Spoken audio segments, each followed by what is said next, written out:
Benson, I'm a who that. I'm a who that. Long as I'm living, I'm a who that. Lose or winning, I'm a who that. Sports Coma, yeah, this is where we do that.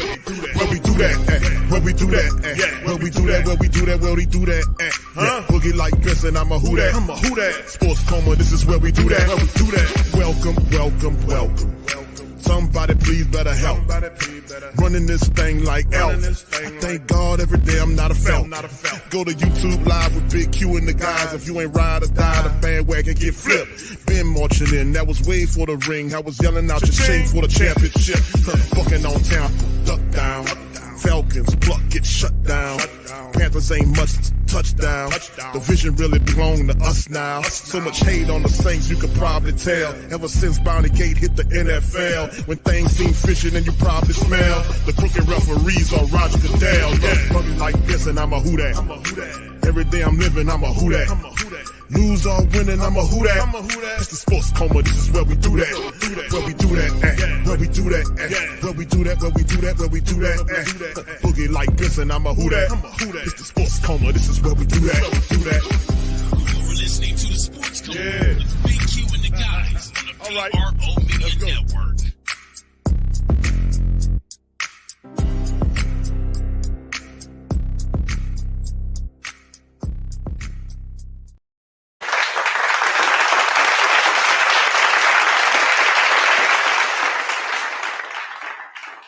All right, what's popping? What's going on, Who Dat Nation? Much love to the great Saint Think Tank and the entire Who Dat Nation. We up in this thing. Welcome, welcome, welcome. You're now rocking with the Sports Coma with Big Q and the guys, but we have intense, entertaining, educating, and enlightening sport talk from your favorite sports family. What's happening, fam? Appreciate y'all being in this episode of the Coma, man. Not going to be an incredibly loud, well, not loud, but I am loud, but a long show, rather. Shout out to y'all, man. Appreciate y'all. Hope y'all having a pretty damn good week.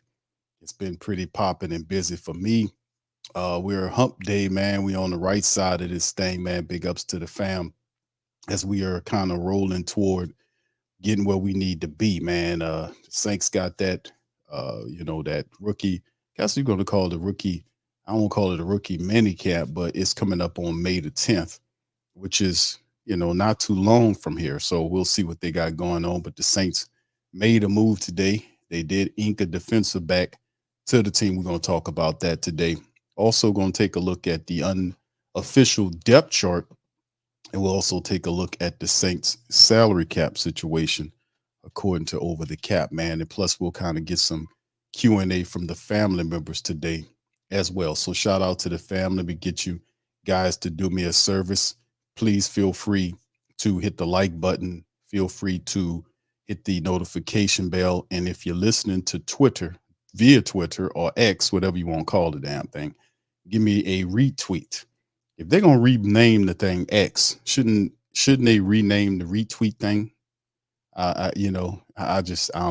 I don't know what's going on over there. But anyway, if you're over there, you're listening, give us a shout out, retweet us.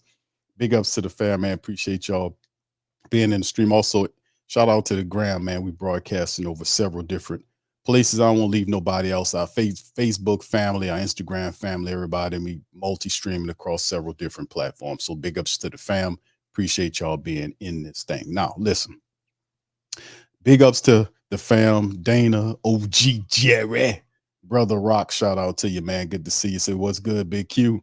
All right, says keep pounding, brother. Looking forward to the round table tomorrow night. Yes, indeed. We got the round table. Shout out to my dogs from PNP, Brother Rashad, Brother Dave, my boy Big Game James from Big Game Sports Buzz. And of course, how could we not forget Big Low from Big Low Country? Shout out to my brother Low. Big ups to him. And it's always good when all of us brothers, because we all got love for each other, be able to get together in the round table. It's always fun, man. Those round tables are legendary. So it's pretty cool when you have all these different creators able to come together with all the knowledge of their team, the passion of their team, the histories of their team, all put in that space.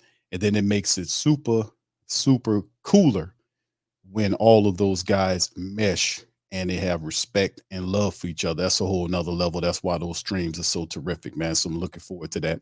Shout out to my boy Hoodie. Y'all give Hoodie a subscribe, man. We was over there. I was over on Hoodie's platform yesterday. We was talking about the Saints. So shout out to my brother Hoodie, putting in a lot of work, man. Shout out to Hoodie. We had a really good stream. Y'all check that out as well. All right, Pelicans, Nola, and everybody else, much love. Good to see y'all in the building, brother Tedra. Much love, Ro. Good to see y'all. GM Kev. Good to see GM Kev in here. He's still talking about the Pelicans. Still in the days from the Pelicans. Yeah, it's at some point, man, we're gonna do a for our Pelican lovers, the Pelican post game report, which is our Pelican stream that's been hitting for about as long as the Coma's been hitting. PPR, man, we'll be doing a Friday end of the season show. We'll kind of look at the contracts, we'll look at players and free agency, we'll kind of cover the waterfront, as it were, and talk about the direction of the Pelicans. And of course, moving into the off season, we'll be having guests on there, writers and people like that, to kind of give their takes on where the Pelicans should be going. Shout out to you, brother James. I see you. Much love, brother James. Good to see you in this thing. Brother JT, how you doing, sir? Good to see JT. All right, brother Maul is in this thing as well. Good to see all y'all, man. Appreciate y'all, man. Much love to everybody in the stream. All right, so anyway, the Saints, man, the Saints did something today. They were able to they're able to pick up a little work today. Now, they did a really good job of adding a defensive back to the Saints DB room. And we needed that. We needed that defensive back. And we picked one up, and a pretty good one, and I want to try to see what kind of contract it is, of what it was that they picked him up on. I don't know exactly what it is, but we'll cover it in the broadcast. Terry, shout out to you, brother. Good to see you. Brother Lee, shout out to you. Good to see you as well. Much love to you guys. Appreciate everybody for being in the stream. Much love. All right, so anyway, let's cover it, man. Shout out to Niles over there at the whothatdaily.com. Y'all know that's our bona fide, our own site that we created. I don't know, whothatdaily.com has been up for like 4 or 5 years. I don't know. But it's our own headquartered site, man. We got our own site, our own news. We cover the Saints, the Pelicans, all that kind of stuff. And, it's from the family perspective. So anyway, Saints Inc. veteran DB2 team, and Niles covers it here. Saints have bolstered the secondary by signing veteran defensive back Will Harris to a 1-year deal. Harris was originally drafted by the Lions and around the 3rd round, 81st overall of the 2019 NFL draft from Boston College. So he's bringing some experience, and through his 5-year stint with the Lions, he played 81 regular season games, starting 40 of them. And of course, you look at the games played, and it's broken down really neat in this graphic here. Games played, a total of 81. He had 40 starts, total tackles 230 versus the solos of 164, sack and a half, 2 picks. He had 14 pass defense, 2 forced fumbles, 2 fumble recoveries, and 16 special team stops. In 23, Harris was an integral part of the Lions defense, appearing in all 17 regular season games. That's good. With 2 starts at cornerback, he recorded 17 tackles, snagged 1 for an interception. We just covered all of his stats. Before turning pro, he had an impressive college career at Boston College, where he played 50 games for the Eagles from 2015 to 2018. And during his tenure, he amassed 225 total tackles, 12 pass defense, 7.5 stops for a loss, among other stats. Harris' robust experience at safety.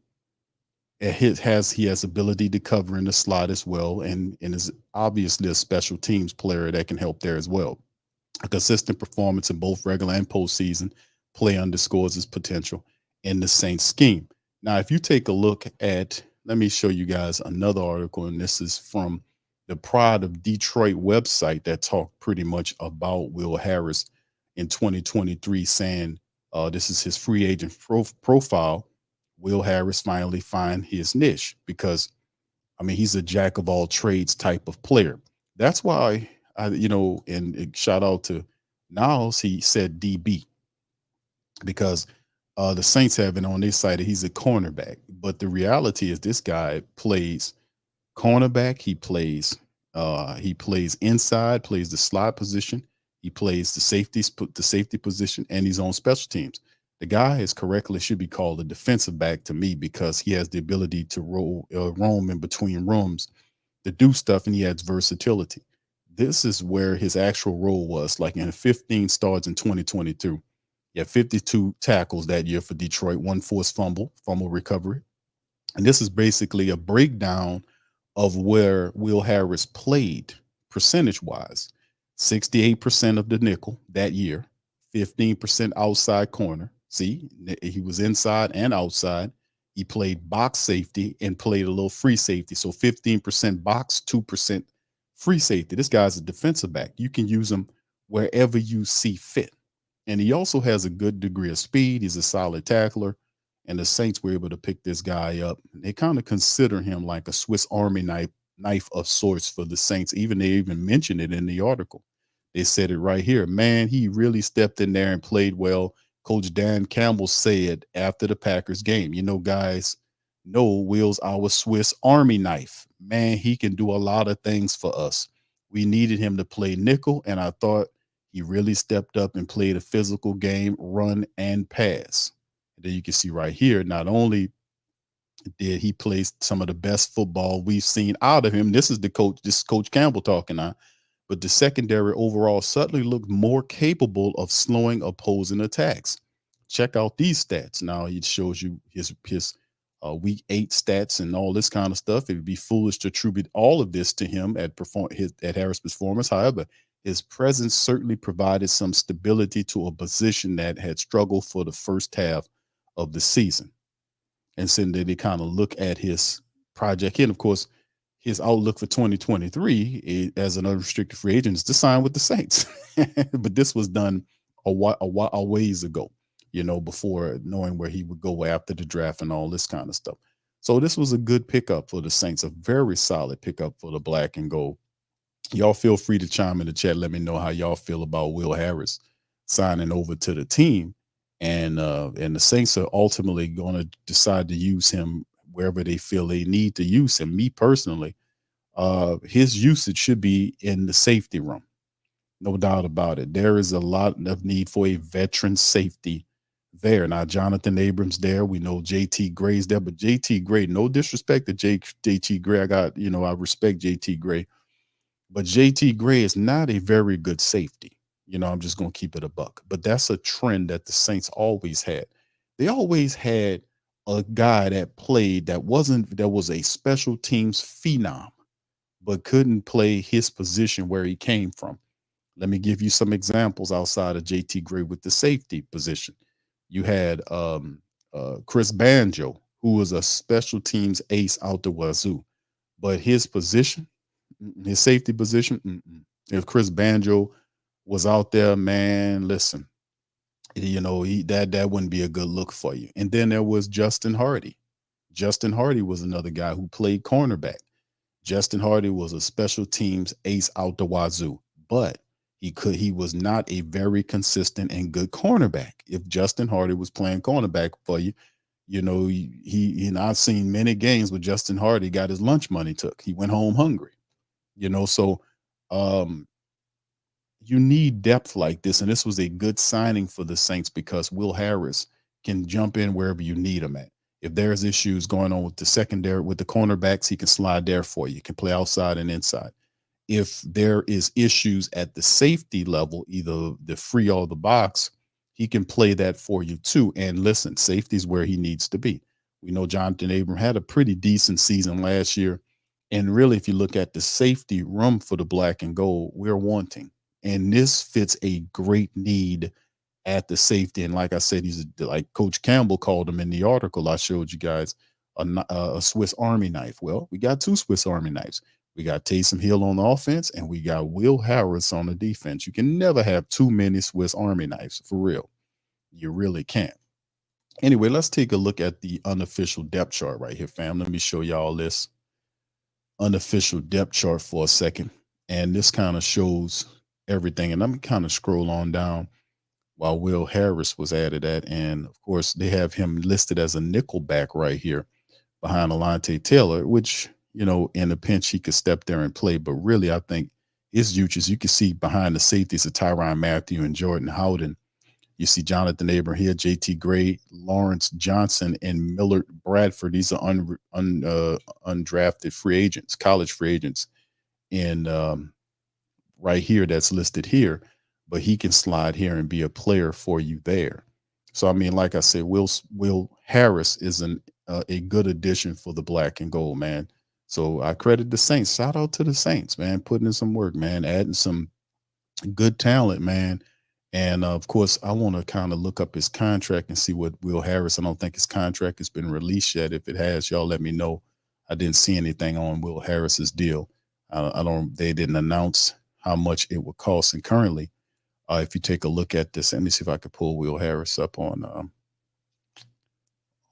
Sport Track. Maybe they got some not Sport Track over the cap.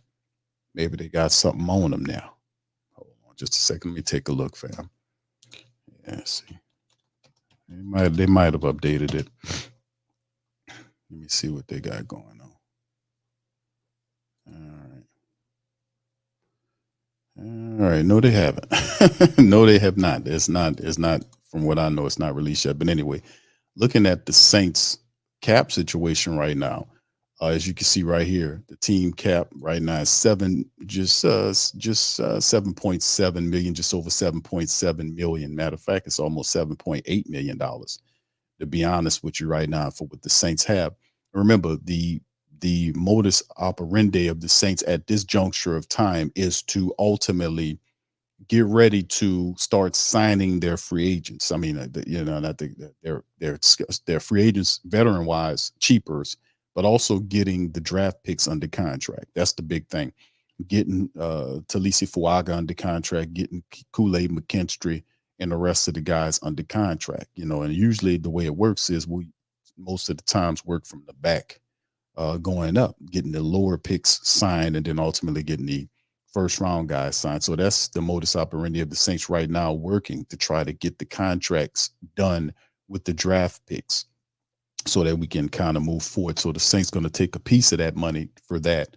And then, of course, whatever we're going to do in terms of free agency, and I'm pretty sure the Saints are going to add some more talent, some more veteran talent to the team, probably to the offensive line, because if you take a look at the Saints offensive line, we still could use some veteran talent there. And I still think that Trey Turner is a real thing. Now, Trey Turner got hurt early. He's healthy again, but whether or not he is going to be coming back for another step at the Saints will be interesting to see, because to me, I don't know if to say he has unfinished business there, but we could use him, anybody except for Max Garcia. No Max Garcia. Please, no more Max Garcia. Max Garcia was not a good pickup for us, but we can use some veteran guys. And I know we picked up Shane Lemieux and what's the other guy that the Saints picked up there? They picked up another Justin Heron.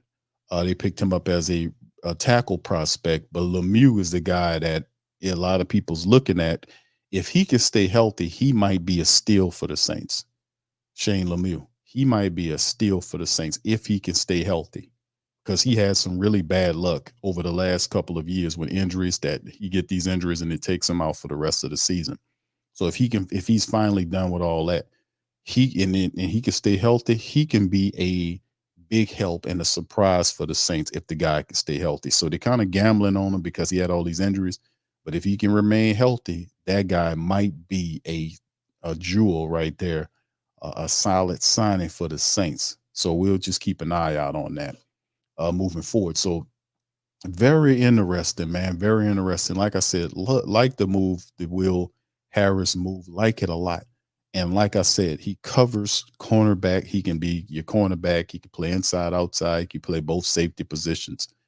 And the Saints could use that versatility, because we need help at the safety level.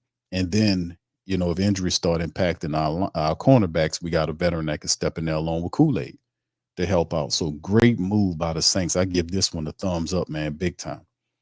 All right, anyway, man, let's keep it moving, man. Shout out to you. All right. Brother Hakeem, how you doing, Brother Hakeem? Says Detroit fans said he wasn't that good at corner. He would be good at safety. That's a position need because we didn't have a lot of depth. I agree with you, brother. I just said that. All right. So anyway, let's keep it moving. Big ups to y'all. Marley Mall says Low went through 5 stages of grief. Yeah, man, they getting at your boy, man, on X. They, the Falcon people, they kind of, I made that bet last year. Y'all remember the bet that I made last year when I bet that the Saints was going to beat the Falcons? Was that the first or the second game? I forget because I'm trying to forget it. But what was really interesting in the game, man, was that the Saints lost the game. Was that the pick six game, family? Was that the pick six game when Dumb Carr threw the pick six, stared down the guy, and the safety just read his eyes right to the ball and ran it away? And he congratulated the guy, by the way. Who congratulates a player that pick sixed him? And not after the game, during the game. Congratulated him. I'm not congratulating you if you pick six me. What the hell, man? I don't know. These people are crazy, man. I don't know. But regardless or not, they had a picture of me, when I lost the bet. Now, the previous year, Low lost the bet to me, and he had to put on the score tee. The score tee is, y'all know what the score tee is. Hold on, let me see. I always keep this picture on tap just in case Low won't get funky. But this is the score tee right here. But, of course, that's not the score. I kind of changed it to mess with him. But he lost it the year before that. So, he was waiting in the wings for a night. And I said, I felt like the Saints, man, they had a good solid week of practice. They had a good Hall of Fame practice week. And I was feeling like, hey, man, this team they're gonna get these funky Falcons. They're gonna take care of business. Guess what? They did not take care of business. So I had to put on a Falcon shirt, and it was not fun. It kind of burned my skin off. I had to go to the doctor and all that. And it's the first weirdest thing ever. The doctor's like, I never seen before a shirt you put on another team's, because you're a diehard. You put on the Falcon team shirt to burn all your skin off. I had to, get all that taken. Nonetheless, I burned the shirt, But the reality is, at the end of the day, I can't take nothing away from Low. The fact that he won the bet. So since then, you had a lot of the Falcon Nation. They've been really throwing, just joking with me about that. So they got that, and I'm not, and they might have that for a while because I'm not betting no more. They got to show me something, man. I'm not sticking my neck out like that, man. Rock with us. Remember Jameis and all them was saying, rock with us, man. Yeah, man, support us.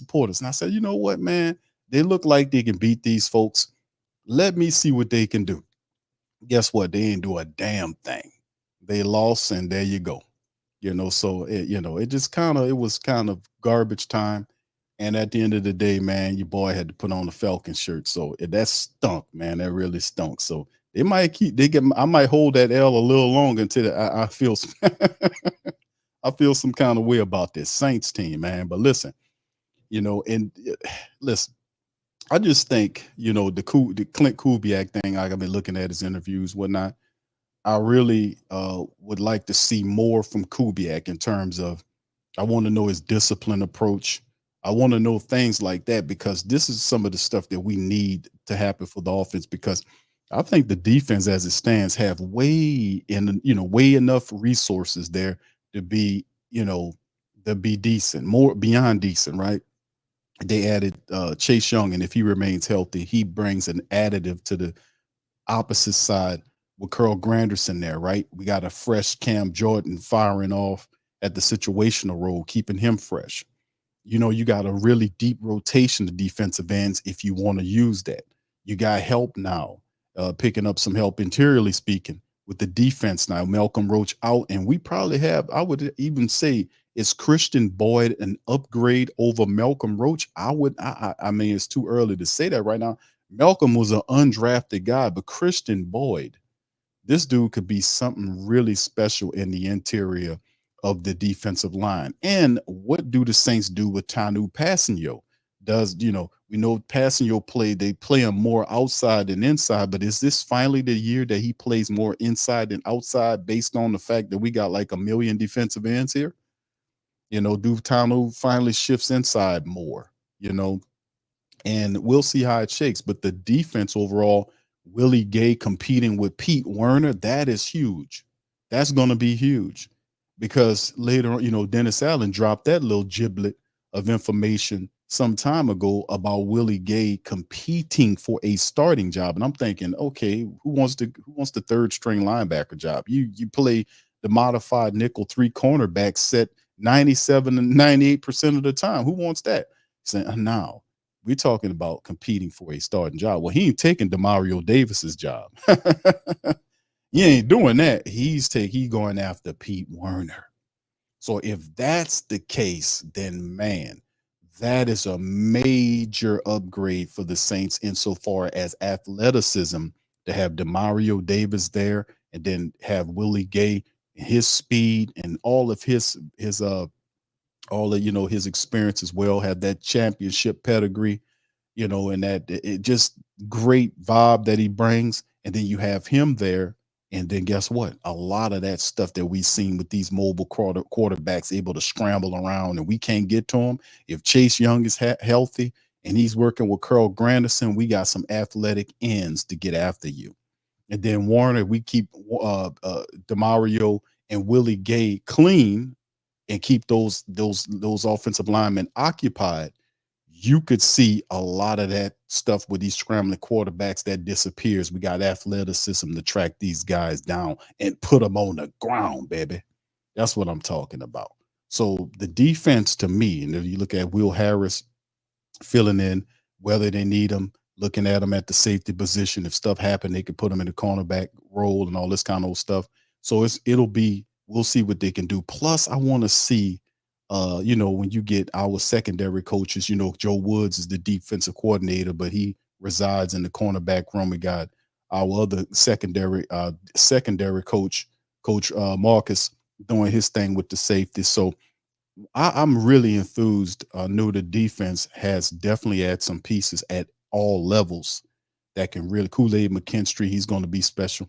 They've added pieces at every level of this defense to improve it.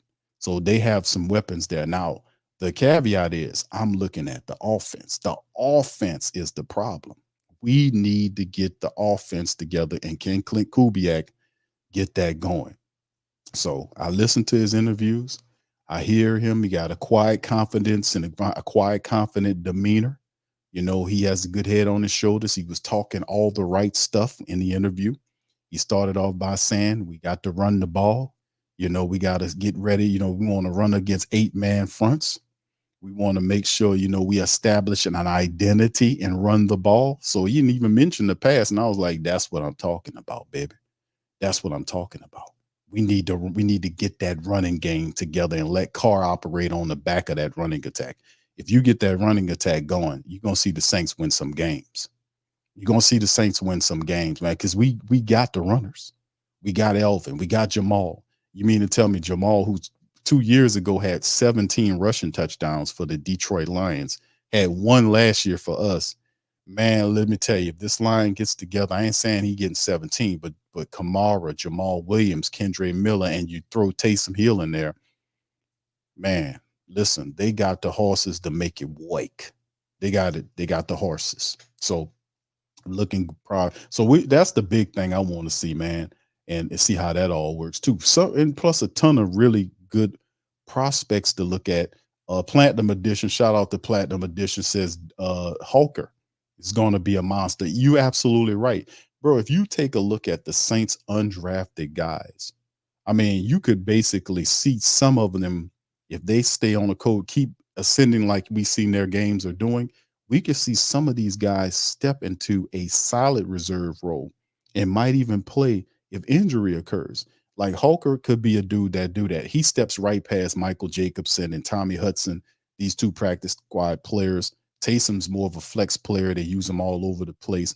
And he could become that third tight end behind Foster Monroe. And if Foster Monroe have injury issues like he did last year, Hulker could climb the chart. He can climb the ladder. He can climb the ladder because he got the size, he got good footwork, he can catch the ball, he has some degree of athleticism, he ain't super fast and all that, but the kid could play. Now they got some knocks on this game talking about him in terms of his blocking. He need to be a better blocker. But man, listen, Clancy, we got Coach Clancy there, man. Listen, we should be all right, man, with the tight ends. But yes, indeed, guys like Hulker can climb. Also, like Cabody, y'all guys need to check him out, the running back there. He's really, and it's a bunch of them, man. It's a lot, but some of these guys can have an opportunity to impress. And like check this out, we just talked about Clint Kubiak. A lot of these young guys are going to have an opportunity to try to impress him because he don't know all these guys besides the name guys. He knows the Chris Olabis and the Rashid Shaheeds. He knows those guys from film work. But in terms of all these other guys, he don't know all these guys. So, whoever picks up the system faster than the other guy could have an opportunity to slide in there and get some action. This is a whole new system that the entire offense has to pick up. So whoever picks it up first, man, they can have an opportunity to step to the head of the line, man. So, or even if you're a wide receiver that's kind of buried, if you're shining, man, you might have an opportunity to step up, man, and step up higher. Remember, the Saints are not scared of promoting undrafted college free agents to roles and making it pop. Rashid Shaheed's an ultimate example of that. Unrestricted, he was an undrafted college free agent the Saints picked up, and man, a couple years not a man, a Pro Bowler. JT Gray the same way. Jawan Johnson. It goes on and on. So the Saints, those guys should be inspired by guys like the aforementioned guys I mentioned. They're there. Carl Granderson. So I mean, man, Carl Granderson, JT Gray, Rashid Shaheed, they're all over the place. Jawan Johnson, it's all over the freaking place. They're all over the place, providing, stepping up, and helping the team win. All right, Brother James said, cool. He says, Q, it's cool signing all these DBs, but we've got a plethora of them. My concern are the two offensive linemen from Schwagman. One from Schwagman University. Okay, I'm quite familiar with Schwagman University, man. And the one from Tasty Donuts. Now, see, I don't Tasty Donuts, man. That guy. All right, yeah, Swagman and Tasty Donuts. Carr gonna catch. He says Carr's gonna catch hell. He needed to be perfect. Yeah, he does have a propensity to kind of hold on to the ball a little longer than what we want him to be, but that's why I was calling for the running attack. And I've said this before because remember, Derek Carr is learning a whole new system again. He got a whole new again. So I don't know how many systems. What is that? Now system number 8 or 9. I don't know what it is with this, what's going on. But my take is it too is like that's why what Clint Kubiak was saying is that he has to teach his system in phases. And it's a complicated system with a lot of moving parts. But at the end of the day, I would feel more comfortable relying on a running attack than on Derek Carr. Derek Carr off the back of the running attack in play action mode. Play action Derek Carr. I'm comfortable with play action Derek Carr. How about that?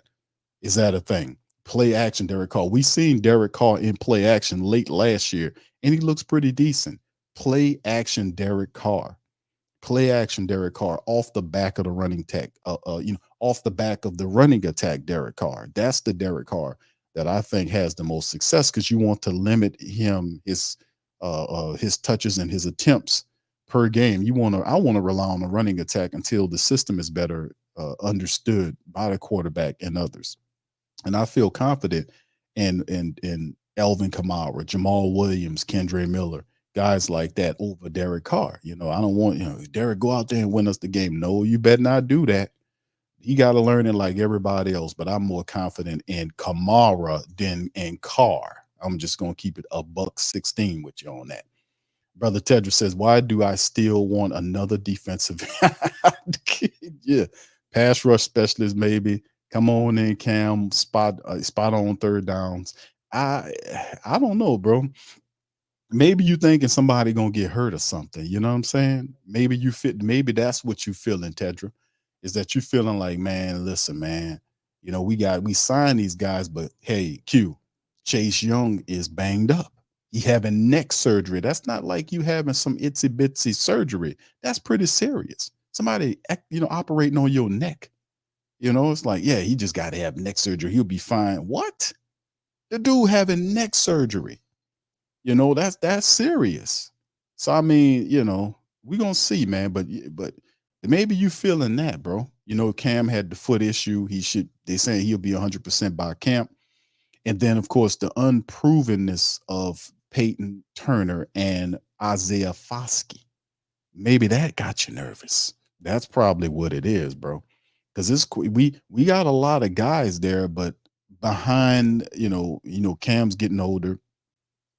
The only really solid thing you have that you seen was Carl Granderson, to be honest with you. Because Chase Young coming off neck surgery, we don't know. They're saying he's supposed to be ready. We'll wait and see. Cam coming off that foot injury that he had, which see how he looks there. Peyton Turner's still coming off whatever damn injury he had, and then you're looking at Isaiah Foskey, who hadn't really showed you very much. So that's why you probably a little shaky. That's why the hell you're shaking. All right, what's up, Greg? Shout out to you, man.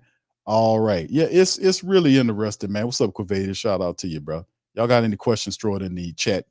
What's up, Tuck? Shout out to you. Says she said Kubiak holds his cards close to the vest. Hey, Q. Yeah, hey, yeah, he does. I remember McAllister was trying to get him to do that. And he's smart enough not to go for it, to try to explain the intricacies of what he does, because what's in he's that offense is family business. Let's just say it like that, right? The Clint Kubiak offense is not something like he's Pete Carmichael, and he was, he happens just to be rocking with Coach Payton all those years, and he just learned it by default from being with him for 20 something years, right? No, Clint Kubiak, that's the family business. And then he had mixed in with Kyle Shanahan's system, and Kyle Shanahan runs Shanahan runs a very nice system, man, because his movement is all over the place. It's double shifts and people running left and right to misdirect the defense. Defense have to be pretty intelligent to keep up what the 49ers are doing. You see what I'm saying? Because you go watch their games, man. It's a lot of movement going on right there. It's a lot of onus on the offensive lineman to start pulling and being on time. Pull and get to where you need to be, block the guy out, and not just pity pat with him like we seen the Saints do. They'll run out that offensive lineman to pull and pity pat with the guy, all this kind of stuff. No. Maul that guy out of there, clean that up so Kamar can get to the second level and then to the third level and hopefully breaks it for a long touchdown. Maul that guy out of there, play nasty. And that's the temperament the Saints didn't have consistently last year. You got to have a mean attitude, but mean under control, not out of control, like what Penning was doing when he first got here. He just played, beyond the whistle and push people all in the ground. There's a point where you need to listen to the whistle. That could hurt the team, but play with that intensity and know when to stop. Like when the whistle blows, that's a wrap. Then on to the next one. But we don't have that temperament. McCoy is not a nasty offensive lineman. Cesar Ruiz is not known as a nasty offensive lineman. Really, the only person that had that temperament was Trevor Penning before his confidence got broken down, before he lost his confidence. When he first came in there, man, he was in there doing, pancaking people, pushing them around, getting in fights with the veterans. He's like, man, who is this? We love this guy. That's what we're talking about. We wanted that to kind of transition into the overall mindset of the team, and it never did. We had a milquetoast mentality many games. You can't operate. Andrews running around there with a blank face, whatever. No, man, it's an attitude when running the ball, because you're dominating the team, and domination takes a certain mindset and an attitude to happen. It's an emotional game, so you gotta implement that. So we'll see what he does. And really, outside of Talise Fuaga, who was our first round draft pick, Ali Udo is the guy that we want to see what he can do. I was watching some tape on Ali Udo, and Ali Udo, to me, as a tackle perspective, his feet ain't fleet enough to play the tackle position, but he's decent enough. He is a very solid guard. So we'll be looking at a new left side of the Saints line, whether it's Fuaga on that left side, but Ali Udo is definitely going to operate at that guard position. And we'll see with Ram. I don't think Ram will be back in time. Well, hopefully he does, but we'll see what happens. But we'll see a lot of question marks with the offensive line, man. You talked about, Brother James mentioned the man from Swagman University. You talking about Shane Lemieux and Justin Herron. A lot of people was thought the Saints might go after more established veterans, but it's all about the money, right? It's all about the money. They're letting you know that they're not going to be spending a ton of money bringing in names that you might. I'm surprised that we got Will Harris. To be honest with you, I'm surprised we got him. So we'll see what it's shaking, man. We'll see what's all shaking about, man. All right. Yeah. Brother Byron says, I say Christian Boyd upgrade to Malcolm Roach Q. Okay, thank you, Byron. Appreciate you. Well, and he says, Will Harris could play nickel and safety out for him. Yeah, indeed. Yeah, I had the breakdown. I just showed the breakdown from PFF that showed where he played percentage wise in terms of the cornerback position in the slot outside. It showed how his percentage of play from the safety position, either the box or the free. So it showed that he played, in those different roles.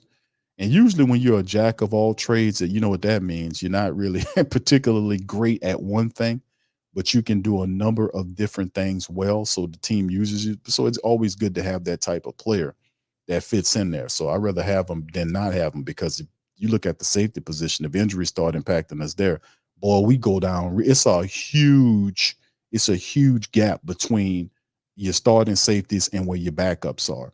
When you look at Jonathan Abram played well for us, if you know how to utilize him correctly. He has issue in covering the pass. He got a little better, in my opinion, last year.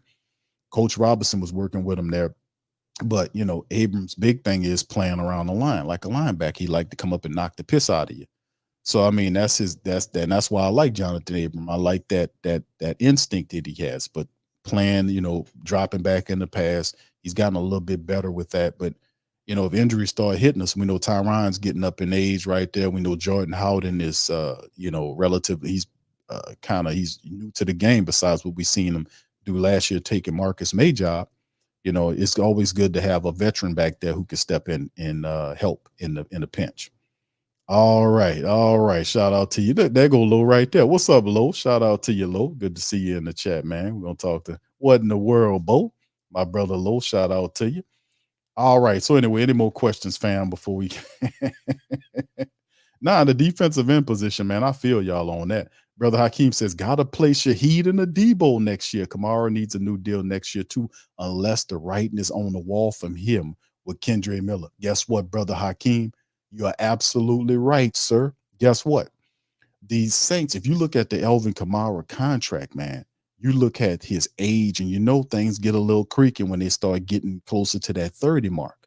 And then his contract, it's not a de-escalating contract, right?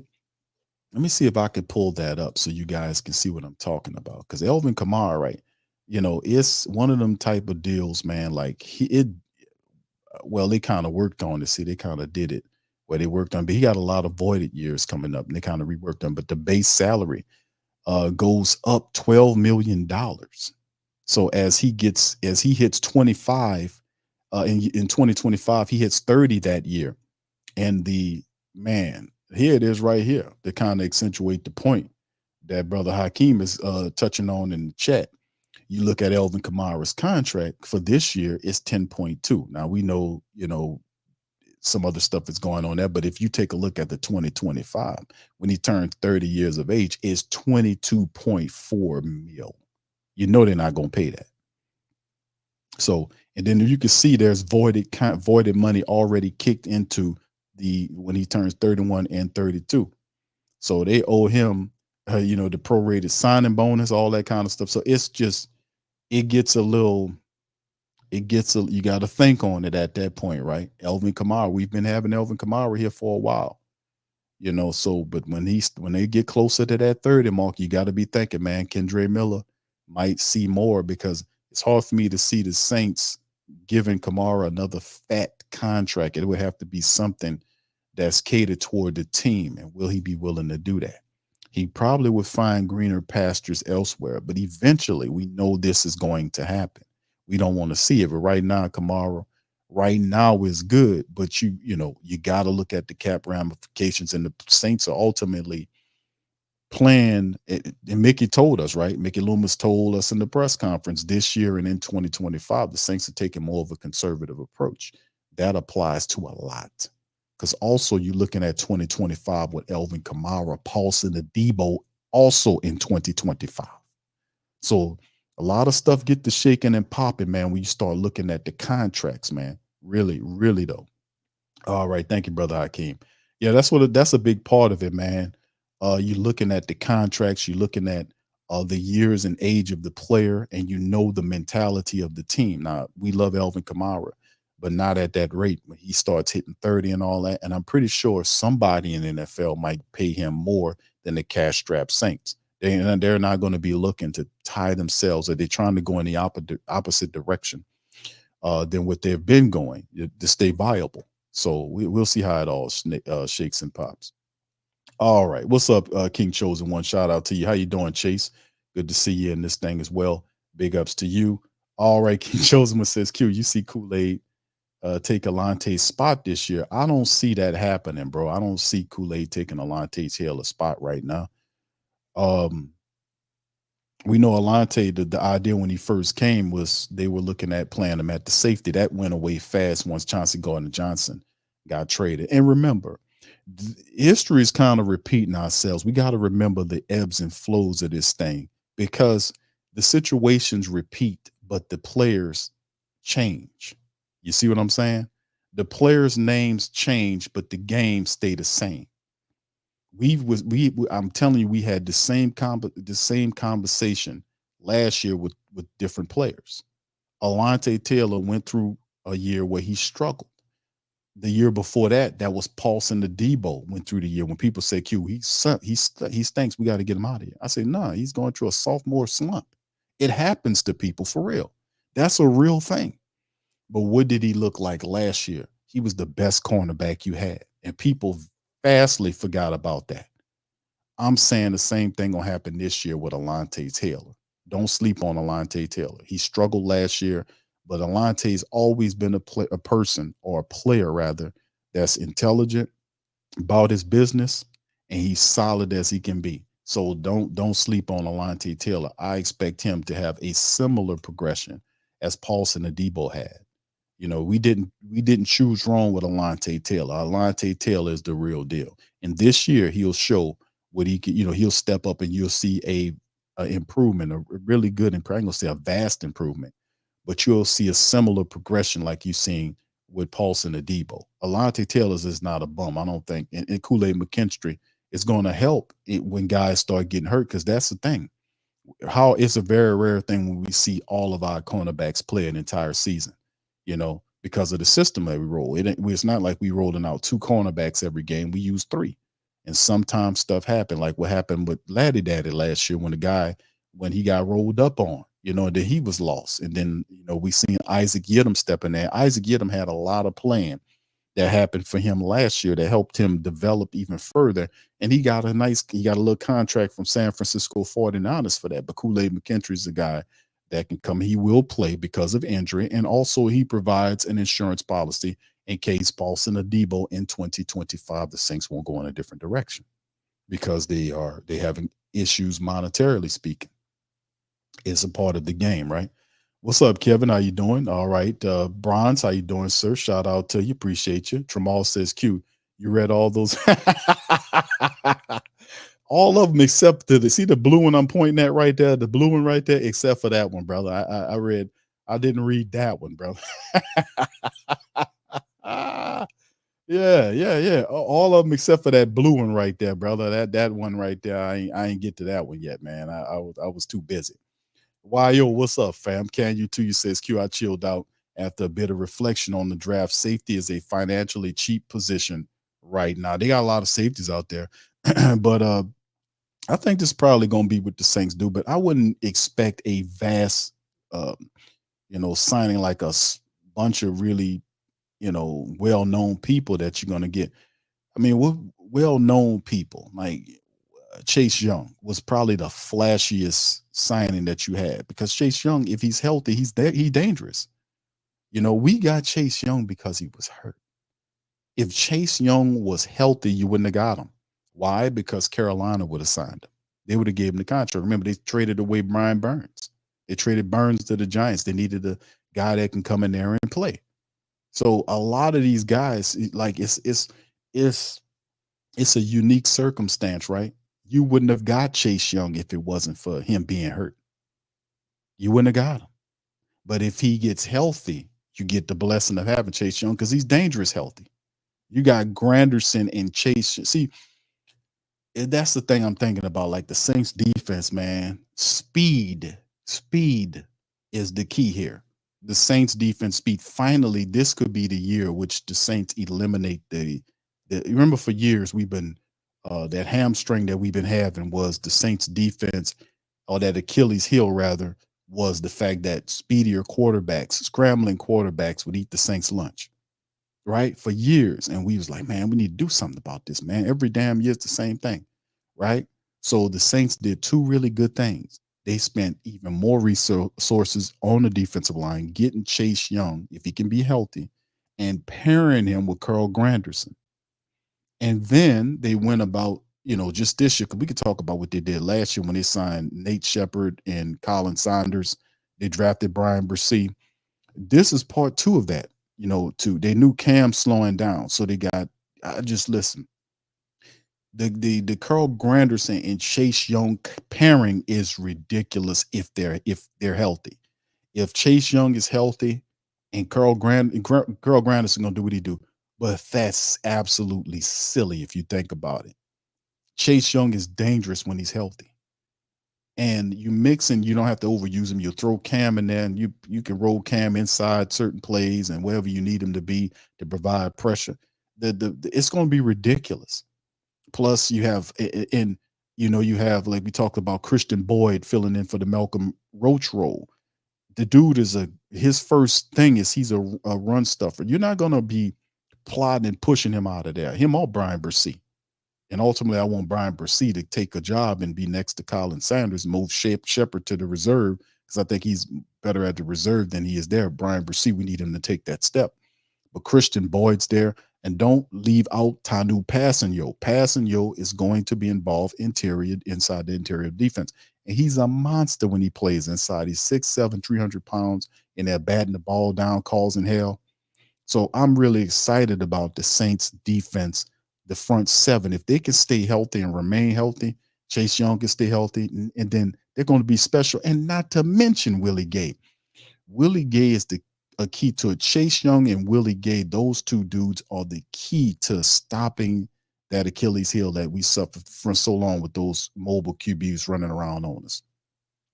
I'm telling you, off top, this will be a special year if those guys screaming. Willie Gay is going to be, if they can keep him upright and clean, which I think they can, he'll move around, make blitzes, cover people. It's going to be something special. But first, he got to beat out Pete Werner for the job. So it's going to be interesting going forward, man, with the front seven, what the Saints potentially could be. If the defense is going to be special, we just need the offense to do what it's supposed to do. So we'll see, man. But I think the defense, man, is just doing a lot of really good stuff. We just got to see what they can do, man, straight up. All right, James says, Q, please address these people saying Kamara lost a step. That's insanity, when in reality, the current Saints leadership is the reason AK hasn't been stellar. They're holding them back. Imagine AK with Lamar. A lot of this is true. All of it is true, brother James. Alvin Kamara was severely underutilized last year. He really was.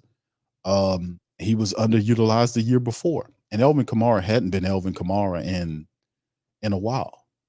Since maybe with Peyton, you won't say when Peyton was there, or maybe the season, but Peyton knew how to use Alvin Kamara. He had the imagination to know how to use Alvin Kamara in the way he was supposed to. Because when Sean Payton had Alvin Kamara, he represented a ridiculous 65% or something, like between 65 to 70% of the offensive production was through Alvin Kamara. So they kind of dialed it back because they're trying to do the running back by group approach to kind of keep Alvin fresh. But the thing is, you need imagination to have Alvin Kamara there. In my mind, if I'm the offensive coordinator, Alvin Kamara never leaves the field. You're like, what you mean, Q? You got to take a rest. Man, Alvin Kamara is one of the most well-conditioned athletes that you have in the NFL. All the balance and tricks that he does, Alvin Kamara can start a game for you right now. If they fire up an NFL game tomorrow, Alvin Kamara could play. He's ready to play right now. He's always in the best condition and ready to go at a moment's notice. So in my mind, in an offensive coordinator with an imagination, Elvin Kamara could be used in different roles to create mismatches all over the field. You can move him in the slot, put him on the boundary, whatever you got to do. Imagine a cornerback, a nickel guy trying to keep up with Elvin Kamara. I mean, you could do this. You can do you. It's just so many different applications with Elvin Kamara that and he catches the ball like a wide receiver. It's just so much that you can do with AK-41 that the Saints aren't doing. Bro, you can decoy. You don't even have to give him the ball. It's the fact that Elvin Kamara is out there. They're looking like, what the hell are you doing? You put him out there in the slot as a wide receiver, and they looking like, why the hell is Elvin Kamara in the slot? Somebody watch Elvin Kamara. And then the play could be going to the opposite side with Jamal Williams running the ball or Kendre Miller running the ball, or it's a toss to Rashid Shaheed. You see what I'm saying? These guys could be used in different ways. They don't have to be just running back all day. That's what I'm talking about, mixing this stuff up, because these are ballers. These are playmakers. They can make plays from different positions all over the damn field. There should be a play where you see 3 running backs, or you can see all 3 of them on the field at the same time and Taysom out there. I mean, that's what I'm saying. You can line Taysom up there as a wide receiver. They've done that before. I mean, there's literally, imagination where you can have all 3 of them guys out there at the same damn time, bro. You really could. If you think about it, you could put all 4 of them. And I'm talking about 4. I'm talking about Miller, Williams, Kamara, and Taysom Hill. You can literally put them guys out there at the same time for a play, and they will play different positions and they would excel. They will create mismatches, and that's the part of the offensive game. Creating mismatches using your star players. He's a tough cover. So y'all agree wholeheartedly. Elvin Kamara was severely utilized by the Saints offense last year. Severely underutilized. The offensive line was shitty, and plus you can see Kamara was disengaged in many of those games. He'd get the ball and run into the hole for 2 tough yards, and then he'll get up and you'll see his face and he'll just drop the ball. He won't bitch at the offensive line like, man, won't you? He don't do that. He just gets up, drop the ball. He'll drop the ball behind him, stuff like that. You can see he's visibly frustrated because they ain't giving them they're not clearing up nothing. They're playing handsies with the damn defensive lineman. They playing handsies with him. I'm like, dude, what is you doing? Push that guy out of there, man. Clear him out. Clear him out. Push him all the way to the sideline until the whistle blows. Push these guys. Stop playing. And that's what I was saying too. You avoid injury that way too. When you're out there blocking, you never know who's running behind you. And that's how Michael Thomas got hurt. Michael Thomas was playing handsy with somebody. Dude, don't play handsy. You blocking that guy, push that guy all the way out to the sideline some goddamn well. Get off the field, because you never know when to play. If the play's coming behind you, you never know, somebody might run right into you, roll you up. Don't do that. Just clear the damn guy out. That's fundamentals. Clear him out. When I was playing, that's what the coach said, man. He used to tell us that. Like, man, don't play with these guys. If I told you to block that guy mean clear him out of there. And leave nothing but damn space and opportunity. That's what my coach told me. When you blocking, clear him out and leave nothing but space and opportunity. That's what the hell he told me. Space and opportunity. I said, okay. That's what you're supposed to do. And also that prevents like you pity patting with the goddamn guy. Nah, get him on up out of there. That avoids you getting rolled up too. So I agree with you, bro. Absolutely. They damn sure underutilizing Elvin Kamara. Like I said, the decoy factor alone is something we need to consider. The decoy AK-41, just having him out there creates plays. He's a playmaker. They're scheming for him. They're looking for him like, and they scared of Kamara and what he can do for you. So I mean, it's a part of the game, man, and we'll see how they employ him, man. We'll see what Kubiak got doing. What's up, Young City Crusher? What's up, Crusher? Good up to you. Big ups to you, Slim. Good to see you, my brother. All right, Brian says Kubiak definitely will know how to use Kamara and Kendre and schemes and Jamal and Power. Yeah, they'd start using those vertical run plays, man. When those guys horizontal run plays, excuse me, when they start shifting here and pulling there and doing that and the misdirections and all that involves you put Rashid Shaheed in motion, you can put Elvin Kamara in motion, these guys in motion, the playmakers in motion to the opposite side of where the play is going. And usually when you do that, they're gonna follow him over there. You pull to that side, and we just need to block. We need the blocking to be a lot better, man. That's what I want. I want the blocking to be better, man. We need that blocking off top. Yeah, stay your ass out of Vegas. Yeah, see, all the problems too. To be honest with you, we wouldn't have had from um, Chris Olave Chris Olave and Michael Thomas, guys getting arrested because they frustrated, speeding. I mean, Chris Olave's caught speeding, because he's frustrated, going through the shit and all this kind of stuff. When you're losing, all kind of stuff happen, but you got to have an outlet, and that's a part of the game. And that's another thing, like when I was talking about, I don't really want to know about, I know Kubiak, and I know he knows the scheme because it's a family business. He getting it from his damn daddy. His daddy created this. He was a quarterback under John Elway, won Super Bowls as a backup quarterback behind John Elway. Came in there as an offensive coordinator, won Super Bowls as an offensive coordinator, running his brand of system, had it for years. And Gary Kubiak taught his son, Clint Kubiak, and he got sons, period, but Clint Kubiak in particular. That's the family business. The dude knows that, like your personal family business. You know what I'm saying? That's the family business. So they got the right guy to run the system. My only thing is when people start, stepping outside of themselves, how does he handle that? That's my thing. Like when guys start false starting, what are you going to do about that? What is your measurement? Because he said if you go back and listen to his interview, we're talking about Clint Kubiak. If you go back and listen to Clint Kubiak's interview, I played this when they first signed him. When they first signed Kubiak, I went and looked up all of his interviews and I started listening. I was like, who is this guy? I know what he did with Minnesota, but let me see who this guy is. Let me hear from his words. And I found maybe 2 or 3 interviews from Clint Kubiak. One in particular, he talked about that he didn't mention in these new interviews was that he likes practices to be stressful. He runs high stress practices. That caught me. I was like, oh, okay. High stress practices. And what that basically means is these high stress practices is the fact that, he's in there, doing all the stuff to stress these players out, that quarterbacks, whatever they got to do.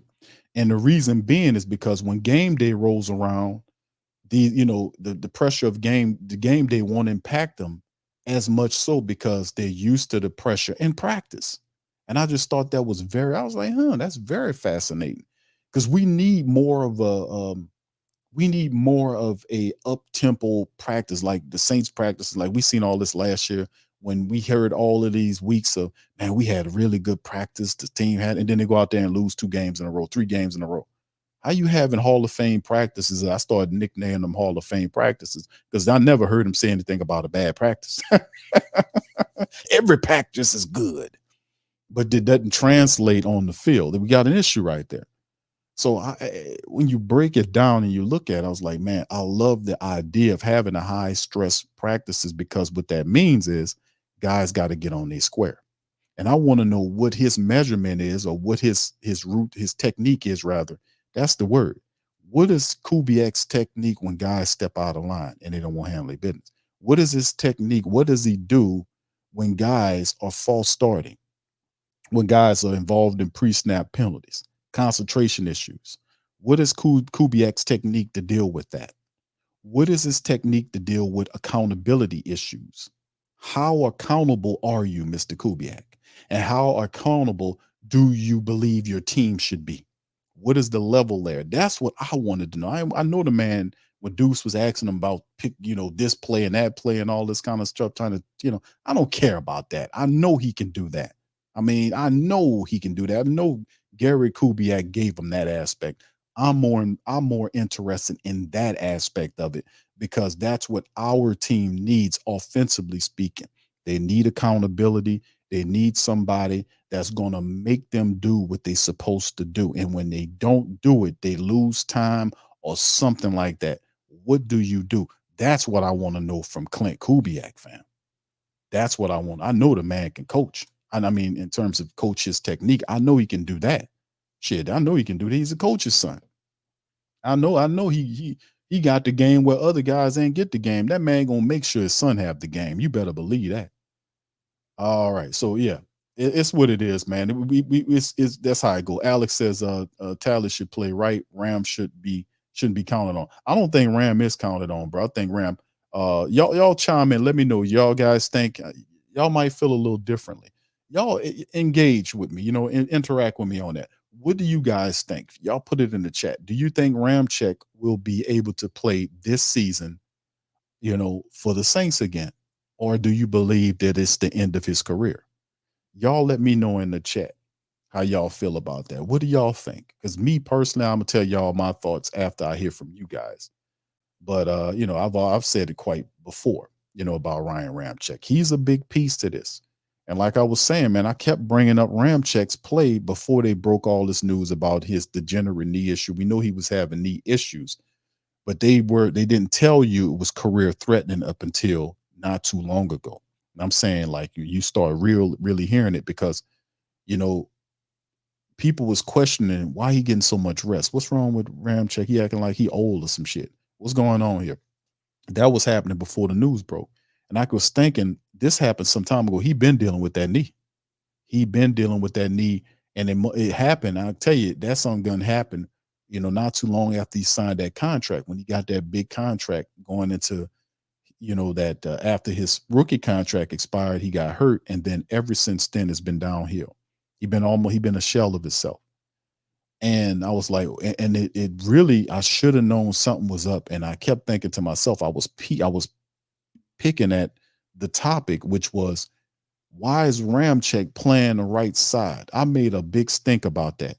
Why are they got this damn rookie? When Teron Armstead left, that's when Ryan Ramczyk was supposed to slide the left tackle. He's your most expensive offensive lineman at the time. He's supposed to be playing the most important position, which is the blindside tackle position. And despite what Dennis Allen believes that the left tackle and right tackle is overrated, it is not. The left tackle is very important, because if you don't have a good left tackle, your quarterback about to get his ass knocked off and about to inherit the deer in the headlight look all the time. And Derek Carr, we know that he can't take no lickings. He was staring around a couple. He was eye bucking with mascara on, man. Y'all know what time it is. Them big old eyes looking all her, oh, and he stepped on one side of the field, so he ripe for a sharpshooter. So I mean, it's just, man, let me tell you, man, I just feel like I knew something was wrong with that, because I was like, why didn't they move him to the left tackle position? I kept saying that. I was like, you gonna put a rookie over there? That's dumb. Don't put that rookie in that blind side tackle position. Oh, it'll be fine. And what happened? It wasn't fine. It wasn't fine. It was so bad that Penning he wasn't deactivated. He was buried in the active roster to the point where they had backups coming off the practice squad over him. He was complaining about losing confidence in interviews. That's how bad it got, because the Saints put him in the position to fail. He wasn't a left tackle. I kept telling him, don't you put him in that left tackle. You put Ramczyk's ass over there. You gave him the money. You make him play over there. But guess what? They didn't do it, because Ramczyk was dealing with a degenerate knee issue, and we didn't know how bad it was, and it was trying to protect him by leaving him at the right side. That's what the hell happened. And then and you know what ended up happening in the end? Ramczyk knee got so bad that he probably ain't gonna be able to play again. And Penning's confidence was shit canned. Excuse my French. Both of them was terrible ideas. And I said it. I called it from the jump. I said it right out the jump, because I knew what I was looking at. Didn't make any sense. But anyway, a lot of people saying, yeah, Q, we Ram is done. YO says, damn, y'all, they saying Garcia tested positive for PEDS right after that. I'm not surprised by that, bro. And it's a lot of shaky stuff. I'm gonna talk more about that for on Ring Kings Boxing. I do a boxing stream, man. That's one of my other loves of the sport of boxing. I've been doing Ring Kings, man. Eddie Too Mean Johnson, rest in peace to that brother. We created Ring Kings Boxing some time ago, man. We cover all that stuff. All right, Tedra says, I believe he's out for a whole season, might be able to come back the year after. All right, thank you, Tedra. All right. Richard says, I think Ram is out this year and we'll see how he does with the rest. All right. Thank you. That's good logical commentary. All right. Darwin says Ram's done. Young City says no. Can you too? You says Ram is over. He's over. Like old Dick Gregory was saying. Dick Gregory would say, huh? You throw a little huh on behind it. Said that knee won't get better. He needs to retire before he can't walk. And let me tell you something about big guys and bum knees, bro. Once a big guy get a bum knee, that usually points you in the wrong direction. And then of course you got to factor his age in it. Tuxie, I think he'll play. I feel better feeling that. All right, thank you. Byron says, hell no, Ram won't return back this year. He can't stay healthy enough, even though brother knee since injury. Most importantly, he got to retire. I felt bad for him. Yeah, thank you, bro. Byron says put Fuaga on the left side or right side. All right, thank you. Alex says it's a degenerative knee issue. You're asking the whole season. There is no way. Degenerate means it's degenerating, right? It's getting worse. And they didn't just say a knee, bro. Yeah, you're right, Alex. The big part of it is degenerate. It's getting worse. And his answer for that was to have minor surgery when they were telling him that you need to have major surgery. Major surgery mean he ain't gonna play this year. You got to learn how to walk all over again. And he might have a chance the year or maybe the year after that. He's trying to stave that off. And I think that's not intelligent. Go take care of yourself, bro. You got money unless he got some habit that we don't know about. You need to go head on, bro. Your body is more important than playing that game. Once you get healthy, come back to the game. People will give you a contract to come back. People will give Ram a contract once he get clear. And it might not be the Saints, but it'll be somebody else. What's up, Andrew? How you doing, sir? Appreciate you from San Antonio, Texas. Shout out to you, my friend. Appreciate you. Pumped up for the season. Yes, indeed, man. Charles says Ram is done. They knew he was hurt to this effect. They gave him the money knowing it anyway. Okay, thank you, Charles. Alex says you drafted the right tackle to replace Ram. Ram is not making it the next 2 seasons on that knee. Thank you, Alex. Appreciate you. Byron says Penning couldn't play the blind side. Yeah, you're right. He couldn't play the blind side. But see, the issue is, and we talked about this before, because and just to kind of add on to what you guys were saying, y'all know my stance on Ramczyk. I think Ram, and we've been dealing with this for the last several years, to be honest with you. I think Ram is in trouble. I really do. Big guys with knee issues and a degenerate knee, I think he's in trouble. I think he needs to just go get the surgery and stop pity-patting around. Go get the major surgery and then work your way back. If you can. If you can't, then retire. You're a millionaire. You're a multimillionaire. You're good. You took care of your family. You won the game. You won the game. In that way. But in terms of like when you talk about a depending situation, my thought process was, y'all tell me if y'all will all agree with me on this one. This is another one to y'all, and it's probably gonna be the last one. I'm gonna dirk out of here. But let me throw this one at the Great Saint Think Tank. We call it the Great Saint Think Tank because it's like a think tank for Saint football. It is that anyway. So I always like to bounce ideas off of you guys and see if I'm the only one. So we kind of thought about the pending situation. We know John Benton, that's the new offensive line coach, is coming in here with Clint Kubiak. We know that Benton doesn't know these guys. We know that the Saints are going to have new tackles because I don't think Ram's going to play this year. So they're going to have new tackles. When Fuaga was drafted and they had the presser, Dennis Allen popped up there on the presser after later on after the first day 1 pick, a Thursday. They asked a good question about where does Fuaga play? Does he play the left side or right side? That's when Dennis Allen started talking all this stuff that it don't matter. The left and the right tackle positions, they tackles, and this just is overrated. I'm like, this dude here, man. This dude here sitting. He said another stupid ass comment or last year about something. Every time he says something's overrated, it's always something stupid that he says is overrated. Over your left tackle position, the guy that's guarding your quarterback's blind side is overrated. Tell that asshole that. Tell him that. I guarantee you that man wouldn't believe that. He wouldn't accept that. Oh no, the left tackle position, traditionally speaking, is considered for your best tackle. In many cases, some cases, it's your best offensive lineman that usually plays the left tackle position. Is a big money position. The left tackles get paid. A really good left tackle makes a lot of money because it is a premium on a guy that can keep the quarterback clean from the blind side. If you have a right-handed quarterback, and we don't have a lot of lefties, but when you have a right-handed quarterback, his blind side's here. He ain't seeing when he first step into his stance. He's looking. His first thing is to look to the side where he's going to throw, depending on how he's set up. And sometimes you might rotate from the left to right. Sometimes you go right to left, depending on who the quarterback is. But as soon as he's set right there, he can peek and look at the right tackle position. You can see if he needs to slide out or run or step in to make a delivery. He can't see nothing the opposite way. So how is that overrated to have somebody back there that can take care of business? That quarterback has to trust this guy to keep him clean there. It's just amazing. But about back to the thing with Penning. My idea on the Penning thing, y'all tell me if y'all agree with this. When Benton comes in, the offensive line coach, he doesn't know any of these people. So his idea was to see who could play where and where.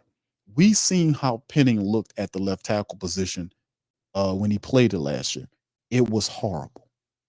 It was horrible. My thought is, let's have a reset. I know Fuaga played right side.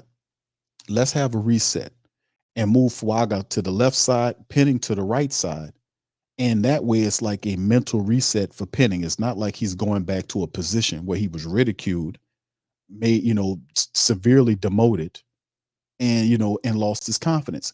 How about we have a reset mentally for him by putting him at the right side? Because I really do think that he could play the right side position, and have Fuaga on the left side. What y'all guys think about that? Tell me what you think about that in the chat. Y'all put it in the chat. Let me know how y'all feel about that thought, about having him there. And if you disagree, tell me how would you prefer to see it? Yo says Eric McCoy and Ruiz got to take the next step on becoming great. All right. What's happening, Miss Lisa? How you doing? Hey, what's up, baby? How you doing? All right. Hebrew says, remember the name Shane Lemieux. I'm predicting he pays dividend. I talked about Shane earlier. It's a guy. I told the family members when we opened the stream up about Shane Lemieux. This is a guy that can play, but he had the worst luck in the world. Every year he had injuries that he either lost, that took him out for the whole year, or he might come back with one game left or some craziness like that. But he had a series of injuries, and he's a solid offensive lineman, but he keeps getting hurt. So the Saints are banking on Lemieux to make it through, to be healthy.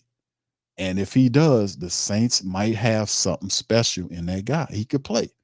It's just the injuries over the last, 2 or 3 years straight of him just getting hurt it's not no nitpicking injury. It's an injury that usually gets him knocked out for the year, or he'll almost a year. So I mean, we'll see. We'll see how it all gets together. All right, Can You Tuyo says it's just fingers crossed, hoping and prayer that Penny can start somewhere. He says maybe left guard he can play. I don't know about left guard because I think that's Ali Udo. It looked like he might be setting up to play the left guard position. Let me get my depth chart back up here just to make sure. This is the unofficial depth chart on the screen. Arch says Penning and Salvadera needs to shine. We don't know what Nick Salvadera could do. We don't know. He is a total question mark. Richard says moving Penning inside and let Pete come back and start at it. I don't know about that one, bro. I don't know about bringing Andrus Pete back. I don't know about that. I don't think that's the thing the Saints are even interested in doing, bringing Penning back. And and I'm a Penning. I like Andrus Pete. I just think it might be time for Pete to move on. I know he hadn't found a place yet, but I know he wants some money. I don't know if the Saints going to pay him the kind of money that he's looking for. And then again, I think the Saints just need to move beyond and find a longer term option at that position. We got people there.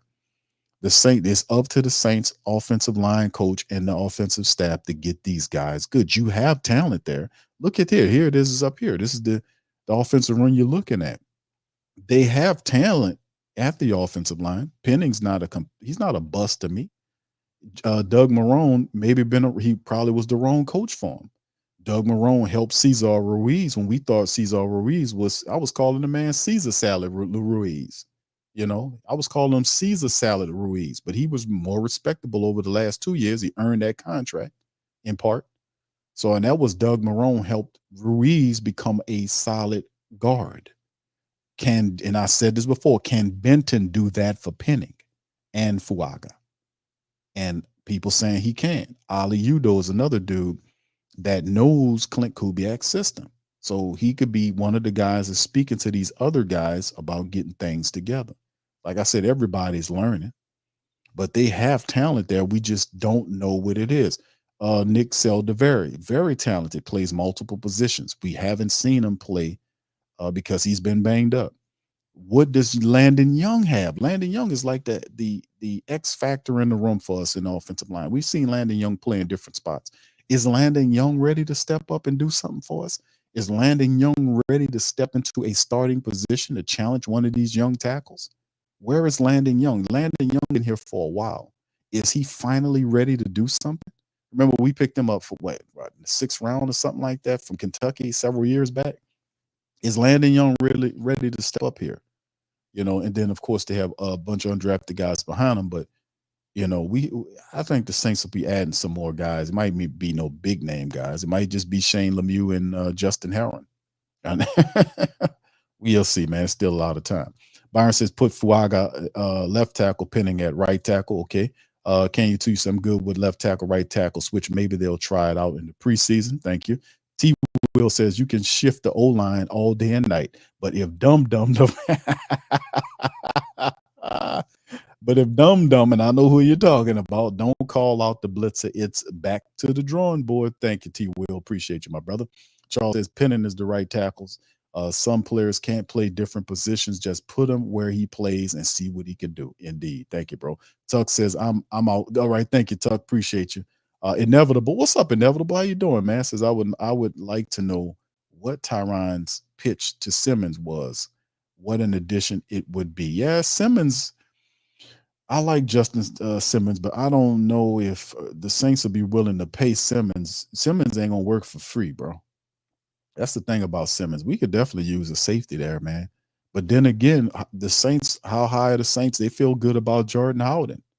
Is Justin Simmons coming here to be a backup? Justin Simmons, you signed Justin Simmons. He's trying to get the starting job, Playboy. Are the Saints cool with that? And then again, like I said, I don't think Justin Simmons works for cheap, man. I think he's been getting paid for a long time. And the Saints don't have the capital to pay him. Like, let me show y'all the cap. Let me go back to the cap situation then. We'll Dirk out of here.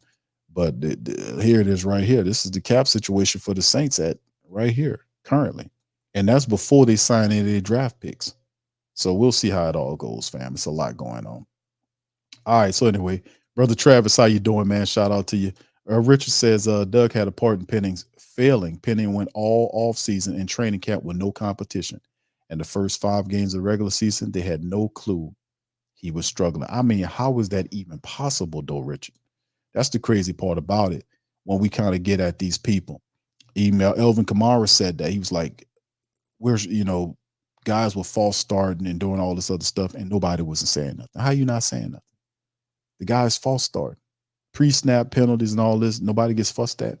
And that's why you see how garbage time the Saints offense was. No accountability, milk toast ass coaching, and it showed. So hopefully Clint Kubiak brings that stress approach that he talked about to practices, because I would love to see that, to be honest with you. To have them guys stretch the hell out and plan with ferocity in practice, so that when game day comes, they playing smooth. Nothing other team could do them could stress them. Nothing. They practice in high stress environment, and when they get to game time, it's smooth and easy. It's smoother and easy to them, even though high stress game. That might be something Willie Green needs to adapt. Willie Green, you need to adapt high stress practices, man. Take together and togetherness and love and whatever that shit is you got on side the walls in that practice building. Pull all that down and put more aggressive wording up there, man. Because your team played weakly, man. I'm sorry to jump on the Pelican shit, but that just reminded me, thinking about, putting all these names and all this up there. You got to have a certain ferocity you got to play with. And while you talking about togetherness and love and all this other, these other passive emotional words, them other people just running you through the ringer. we need that. He needs to have more of a high stress practices, man. That works, because when you get into the meat and potato areas of the game, you know what I mean? The fine moments of the game where a guy needs to make a play and the defense is coming to stress you, you're not falling apart because you've been there. You know, we practice for the stress. We practice. We had game time. We had game situational awareness where we know what we need to do in the crunch. That's the high IQ moments of the game, to know to go to a spot where I need to be. This guy needs to, he knowing the tendencies of the players, knowing that I need to drive this guy right because he likes to go left. He favors his left hand, that type of stuff, understanding that and playing with that type of intelligence and playing with that type of temperament. You know, we need to, maybe that's something that they can adopt, man, to be honest with you. Thank you, Rich. This kid says, Q, ain't nothing changed about DA, so why should we think this team will fight for him? No one respect him. Half the team do respect this guy. Brother Rich, thank you for the super chat. I think half the team do respect Dennis Allen. I think half the team respects him. I don't think the whole team disrespects him, but I think there's a lot of people that don't respect him. You know, and it's a fractured room in many cases. That what Mike Thomas was speaking about. That's what Matt Lattimore had issues with him. Guys don't like guys, and it's his damn fault.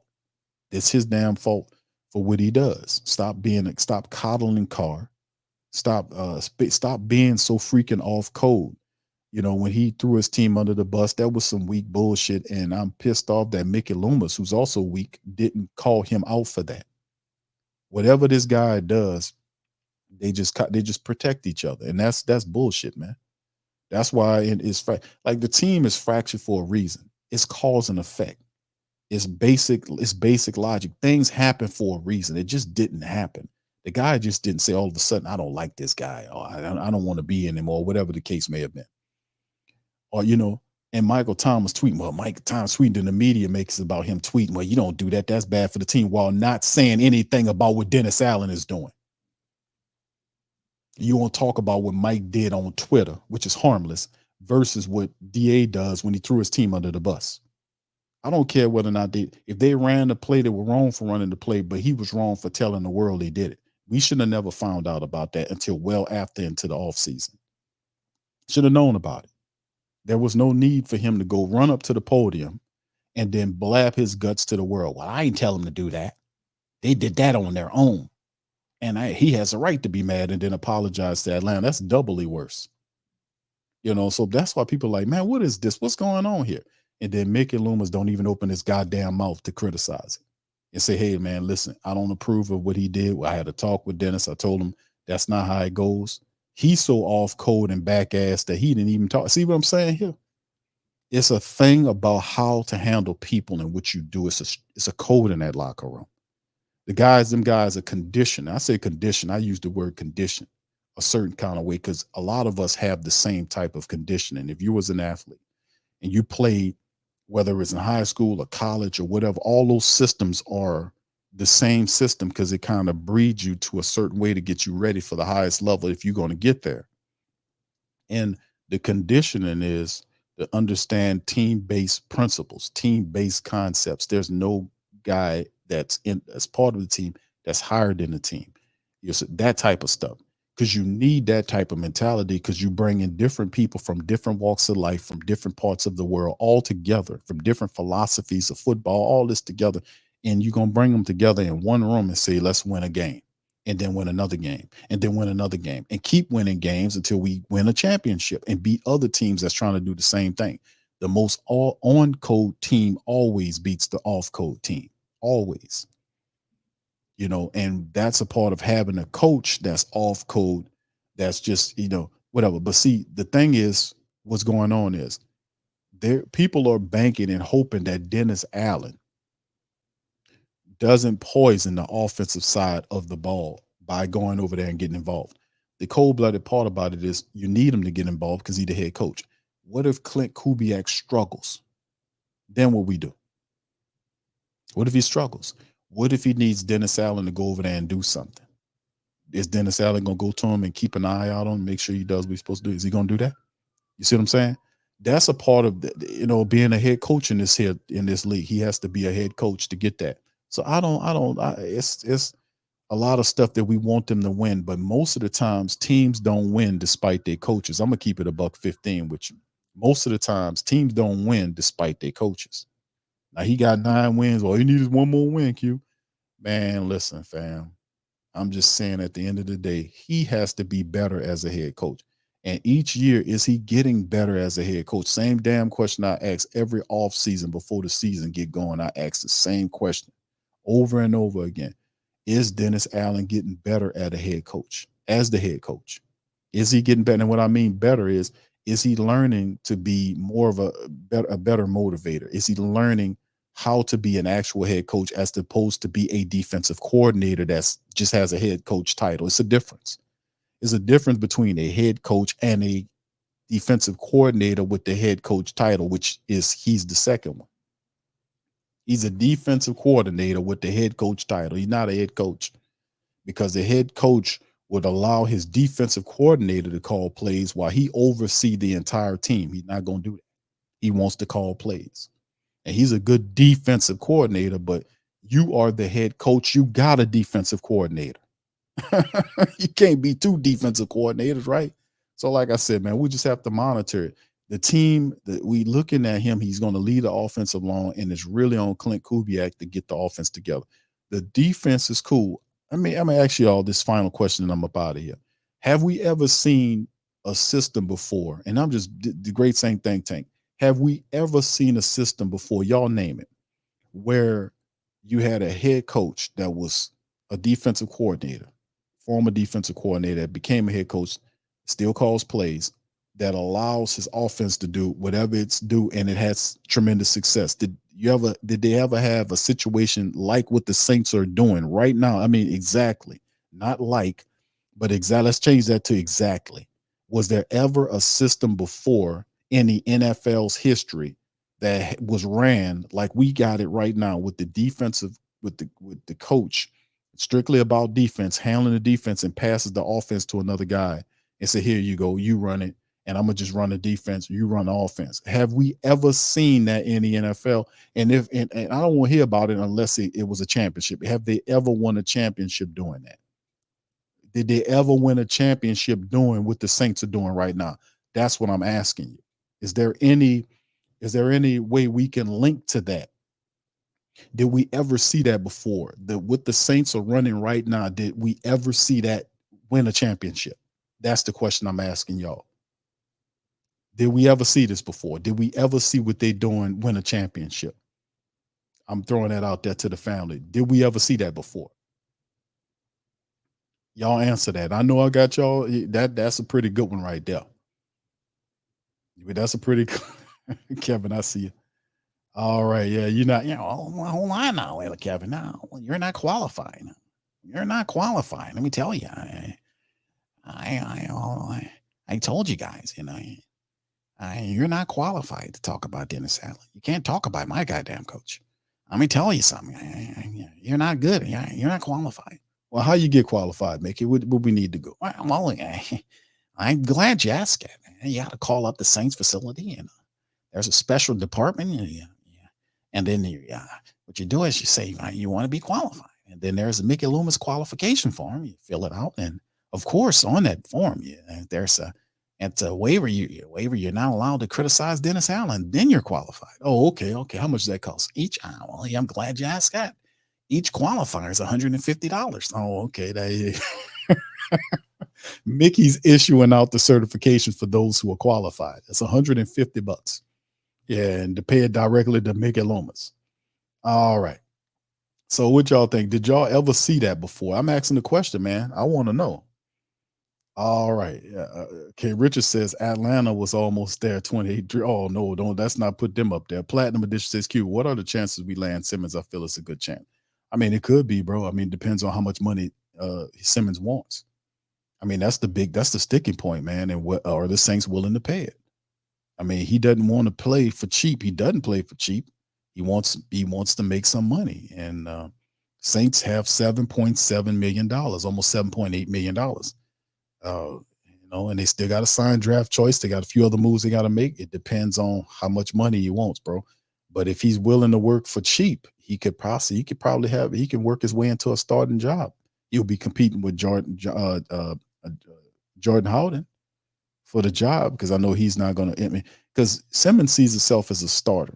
The Saints don't really need any starting safeties right here, so that's why the value. Why would I pay you, decent money to be a starter when I'm happy with Jordan Howden? And I'm saying I'm approaching it from how they look at it. Like, we feel good about Jordan Howden. We picked him. We think he'll be the future of the safety position. I think it in their minds it might mess his development up if we bring in a veteran for 1 year, and depending on how much they're gonna pay him just to compete there next to Tyrann Mathieu. We got Jordan Howden. He beat out Marcus May. He's our guy. Tyrann's our guy.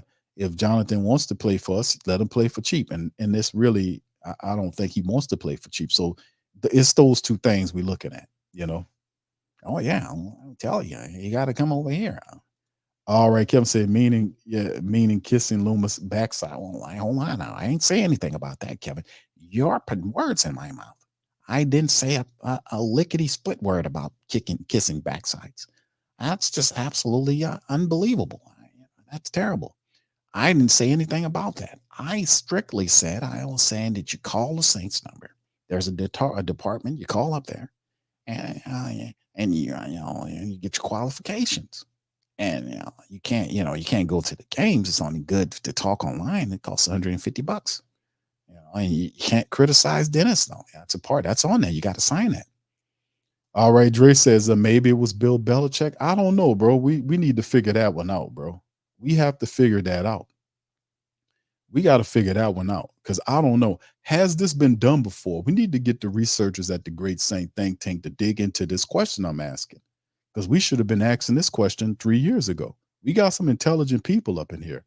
I want to know, what the Saints are attempting to do right now, which is you got your head coach who operates strictly as a defensive coordinator over the defense, allowing total autonomy to the offensive coach to run the offense his way. And he'll have minimal input on it, just like he had last year. He didn't do nothing to the offense until the year was over with. The Saints missed the playoffs and he needed a scapegoat, and he fired Pete Carmichael. That's what the hell happened. He didn't do nothing. He stood up there and coddled them and protected them. He didn't go over there. People was telling him he needed to go over there and make changes. He needed to switch up lineups. He lied several times and said he was going to make changes, and the changes never came. And the next thing you know, your team missed the playoffs. He's standing at the podium talking about he's pissed. And I was the one that was pissed after. Go back and listen to the show. I was like, you got to be kidding me. The whole damn year, we were standing up here, sitting up here, yelling and spitting and spewing and telling these people, you need to change this, you need to do that, this is stupid, this is not working. And the whole damn year, Mickey Loomis sit up there and said, oh, that's negative noise. That's not why you're not qualified. He literally said you're not qualified. He said that. See, Kevin joking about it. But for the people that don't remember, I covered it. I tore him up in here. And we had him all out of his body, man. Mickey was having out of body experiences. He was floating up above himself, watching himself act crazy. That's how bad that we had Mickey Loomis tore up, chewing gum and eyes bucking and bulging, face flushed. He was out of his mind. That's because of the pressure. That's what pressure do to you when you're not used to pressure. That's what pressure do to you when you're not used to it. That when you thought you was going to sit in that ivory tower over there and not feel no pressure and just sit up here and collect and collect and collect. Oh, well, they'll pay for whatever we give them. Well, I know why. I can tell you. No. We're not going to play that game. That's what pressure do to your ass. That's what pressure do. And I'm going to continue to apply the pressure. He got that comfortable shit from over here. I was saying that the whole season. I say this dude is big, fat, and comfortable. The Saints are a fat cat. They big and comfortable, banking out for 20-something odd years of money. They don't pay taxes. I was going over all that, telling them they don't barely pay no taxes. They don't pay no rent on them buildings that they in. They was giving skyscrapers so they can make money. They give them a skyscraper next to the damn building for pennies on the dollar. Then the state rent out the suites in the skyscraper for double the rent. I know all of that because I researched it. It's not just about football with me. I know the economics all about the Saints, all around the Saints. So when I talk about them, I know what I'm talking about. So when I start hitting them with that real, it's hard to run when you come because I know what I'm doing. But that's what I'm saying, man. It's like when you seen all that happen, man, I was like, man, this don't make any sense. But the question I'm saying to you guys about this system is, has this been done before? And if it has been done before, has it led to a championship? Has it been where you got an offensive coordinator with total autonomy over the offense, a coach that's a head coach that's operating the team, that strictly want to stay on the defensive side, don't want to touch the offense, just hire a guy to do it? Has this style of system worked? And if it's worked, did it ever lead to a Super Bowl? That's what I'm asking you. And if not, then why are we doing this? And you would think for a second that they would know, that try to go and research to figure out, is this a feasible way to do anything? That's what I'm asking, because I don't know. I don't know if this should have been something people asked 2 years ago when he came on the scene. I don't know. All right. Soulfinger says QU. Yeah, I always that's when you listen to Mickey Loomis family. I done played these people so damn much. I got them down, especially Mickey Loomis. Nobody don't do Mickey Loomis. Nobody ain't care about doing Mickey Loomis impersonations. He wasn't popping like that.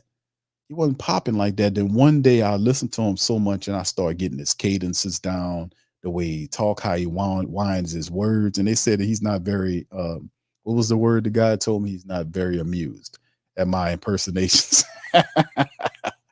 Well, guess what? They're not for your ass. They're for me and the Who Dat Nation. We love joking about that. Okay. They're not for you. If you happen to enjoy it and get value from it, fine, but they're really not for your ass. They for us. Richard says Quinn has set up in Washington. We'll see. He says Quinn has the same setup in Washington, and we will see, but I don't think it has worked. Thank you, Richard. Appreciate that, man. On that, yeah. He said exactly. Dan Quinn was, yeah. See, we don't know. T will say the Patriots, but they didn't fire anyone. They just moved staff around and got away with it. Okay, the Patriots. You talking about after Bill Belichick's T will? I don't know. That's what I'm saying. That's the question that bears. We need to do some more research on pressure, baby. Put that pressure on them. Yeah, we got to keep the pressure on them, man. That's how we gonna do it. Because we got to keep the pressure. We can't let these people sit up here and family. When they was doing all that stuff, that's how real we are. When they had that Catholic Church stuff that was going on, remember all that? What they had going on and over there. That's why you see the trips, they go back and forth. Like every year, it's like a year they go over there. She just came back from a trip like that not too long. I think it was last week. Saying they drumming up business and all this kind of old stuff. I ain't gonna get off into it because this ain't the show for it. But man, like I said, man, when they do all that old weird stuff, like we seen them do, and they got caught up in that little scandal there, man, I was hitting them people hard about that, man, tearing them up about that. A lot of them was being quiet. A lot of them that's how you know who getting their bones, that to be quiet about shit. A lot of times, man, you got to tell the truth, shame the devil, man. All right, T. Will says Mickey is setting the perfect trap for Dennis Allen, signing the coaches and players he wants. So if he fails this season, really no excuses. Obvious that Dennis is the problem. Indeed, bro, I agree wholeheartedly with you on that. Mickey Loomis, and really people are firing at Mickey Loomis because Mickey Loomis stood in front of Dennis Allen and protect them irrationally and not logically. He started saying, if you're going to protect somebody, give some receipts, some real facts. Don't stand up there and compare Dennis Allen to Bill Belichick and Bill Walsh and some of the greatest coaches that ever existed. You can't. That's not fair to Dennis Allen. But if you out of your mind, you would conjure up craziness like that, and then it just makes you look uncentered, crazy, and out of it, and just totally ridiculous, which is what he looked like, chewing that gum, talking crazy. But we had him out of his body. That's what pressure do to you. Pressure gets you out. You're in that ivory tower, man. Y'all need to get back to the street. Put your ear to the street. Start listening to the people that's supporting the team. For real. And that's what I told Gail. She needs 2 advisors. Gail needs 2 advisors. She needs 2 advisors because the people that Tom Benson left to take care of the team, they're not giving her the real. They're taking advantage of her. For real. She needs to get 2 advisors, one advisor that knows football, like has been an executive before, that knows football, that could possibly been a former player that knows ball at that level and doesn't come from the circle where in the Saints culture, comes from outside the circle. And he or she is loyal to Gail. So that person goes and keeps all the information, then brings it back to Gail. You see what I'm saying? That person is only loyal to Gail and giving her the real, not to the circle boys. And the same thing about the Pelicans. She need one that can do that with the Pelicans. And they come back, they report back to her, and they give her the real. And that is what she listens to. Those are the 2 people she listens to outside the culture. That way she can get a real view of really what's going on, as opposed to a bunch of yes men telling her, yes, look at these balance sheets right here. We're doing terrific.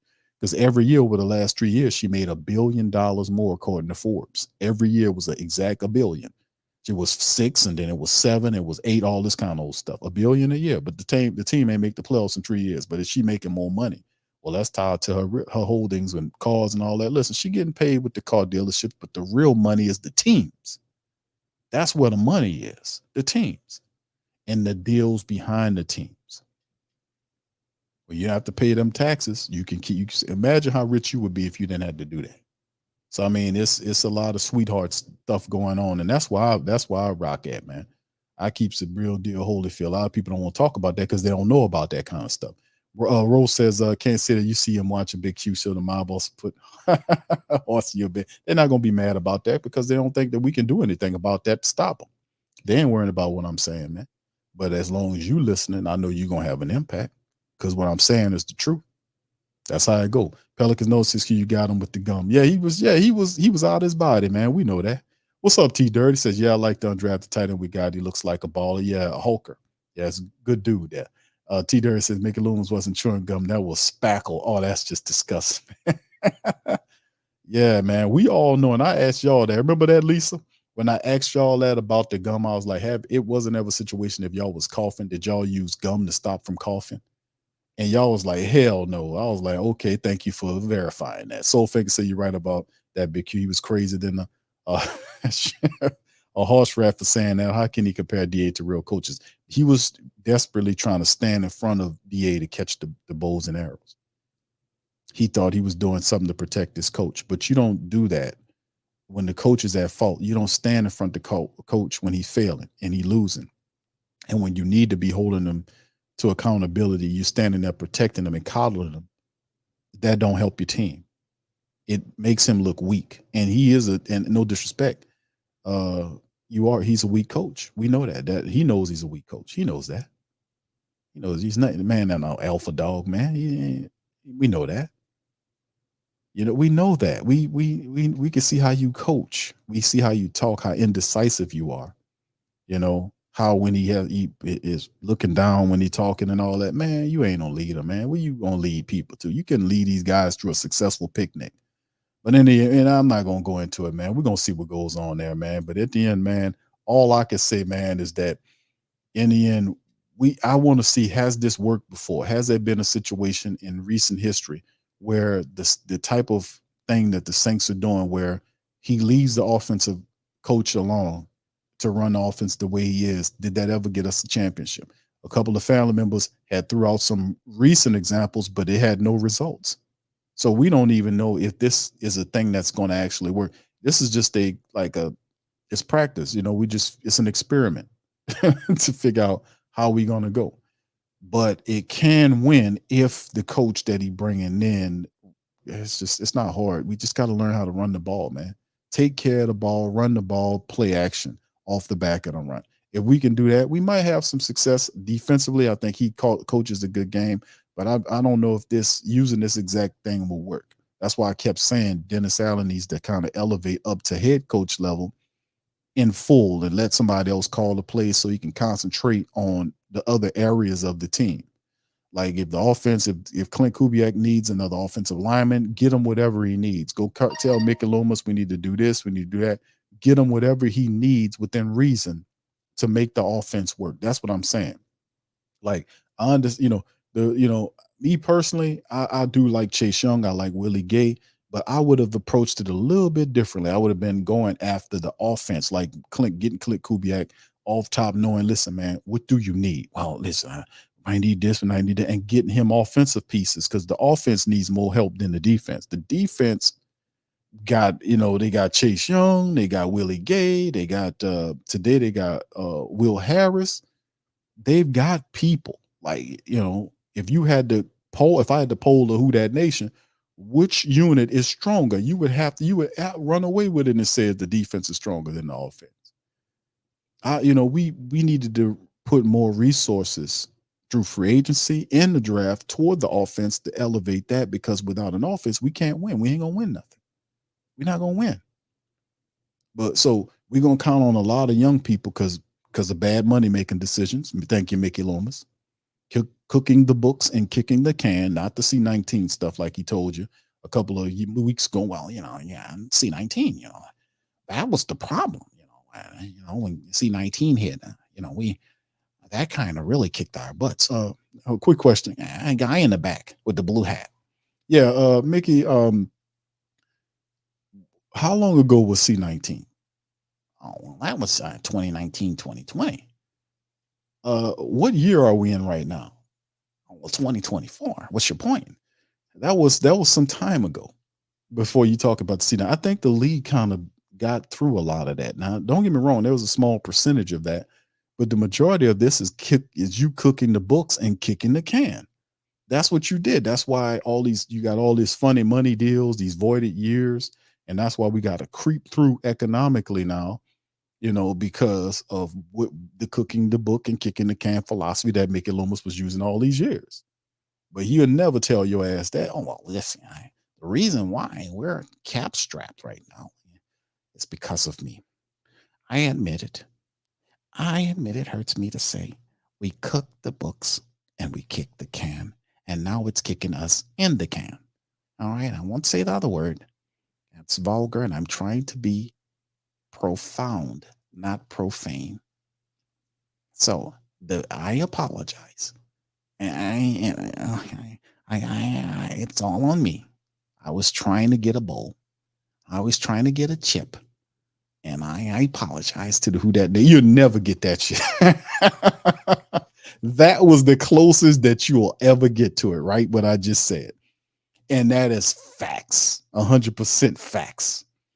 All right. So anyway, man, let me get ready to get on up out of here, man. I appreciate y'all for chiming in on the stream, man, today.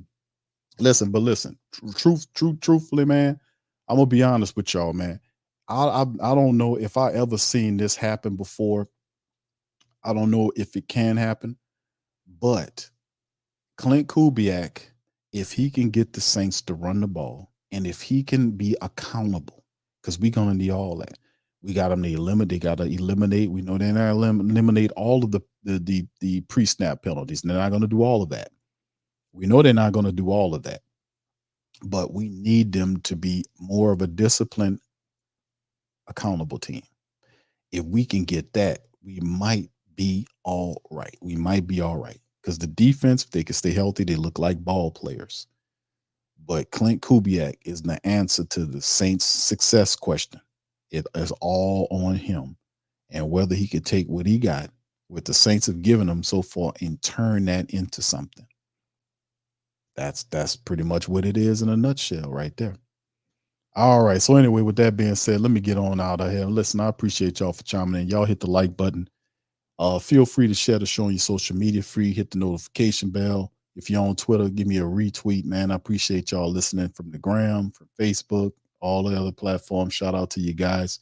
If you want to join the channel, man, and help us out as we fully go forward, you can I think it's a button there for the joiners, or you can join via Patreon. We've got a lot of we do the TSC Q&A streams on Patreon. There's other lot content, tons of lot content on our Patreon channel, patreon.com/the Pro Media Network. There's also our news website, thewhodatdaily.com. Those links in the description section. We got our link tree down there, which connects to all of our various enterprises. And if you want to support the platform, hey, man, it's there in our link tree. Cash App, all that. But listen, Also, just a quick broadcasting note, a programming note for tomorrow. The NFC South Roundtable will be popping tomorrow. PNP, my boys Dave and Rashad, my dog Big Low from Big Country. Sports, a big game. James is also going to be in the building representing the Tampa Bay Buccaneers. And the NFC South Roundtable, we're going to talk about a lot of stuff, man, the draft and our teams going forward. It's the first NFC South Roundtable we had in a while, man. A lot of people have been requesting them because they're fun. You know, people really enjoy the roundtables, man. It's always fun when we get together and talk about the NFC South. That'll be popping tomorrow. I think it's at 7:00. The notification is up. So if you want to make sure you be on time for that, just hit the notification bell and it'll alert you when we go live for the stream. So anyway, with that being said, man, listen, I'm going to get on up out of here. I appreciate y'all chiming in, man. Much love to the Who Dat Nation. Y'all have a fantastic rest of y'all night. And I'm going to holler at you on the next one. Much love and Who Dat to you. Yeah. Boogie like Benson, I'm a Who Dat. I'm a Who Dat. Long as I'm living, I'm a Who Dat. Lose or winning, I'm a Who Dat. Sports Coma, yeah, this is where we do that.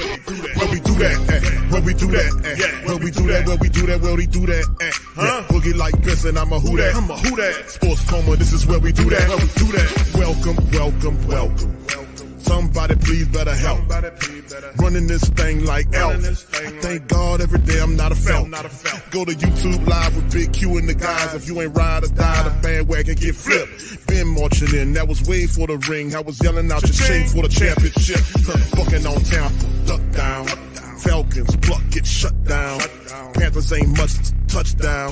The vision really belong to us now. So much hate on the Saints, you could probably tell. Ever since Bounty Gate hit the NFL, when things seem fishy and you probably smell the crooked referees on Roger Goodell. Yeah, bugging like this and I'm a Who Dat. Every day I'm living, I'm a Who Dat. Lose or winning, I'm a Who Dat. It's the Sports Coma, this is where we do that. Where we do that, where we do that, where we do that, where we do that, where we do that. Boogie like this and I'm a Who Dat. It's the Sports Coma, this is where we do that. You're listening to the Sports Coma with Big Q and the guys on the PRO Media Network.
WhoThatDaily.com. That's right, the WhoThatDaily.com. Your one-stop shop for everything New Orleans Saints, New Orleans Pelicans, LSU Tigers, even the top flight boxing news. So if you're a Who Dat and you're looking for a place to stay up on your team, WhoThatDaily.com is your site. The WhoThatDaily.com for the sport Who Dat in all of us. That's right, the Pro Shop is the platform store where you can go and buy all the latest merch to support the platform. Available at the Pro Shops, we have dozens of hundreds of products available for you and your family. Unisex tees for men and women, hoodies and sweatshirts, tank tops, kids and baby items, long sleeve tees, mugs, pillows, wall art, bath bedding, face masks, phone cases, stickers, bags, fanny packs, socks, hats, and many other items. Please feel free to check out the Pro Shops. The link is in the description section below. And remember, it helps the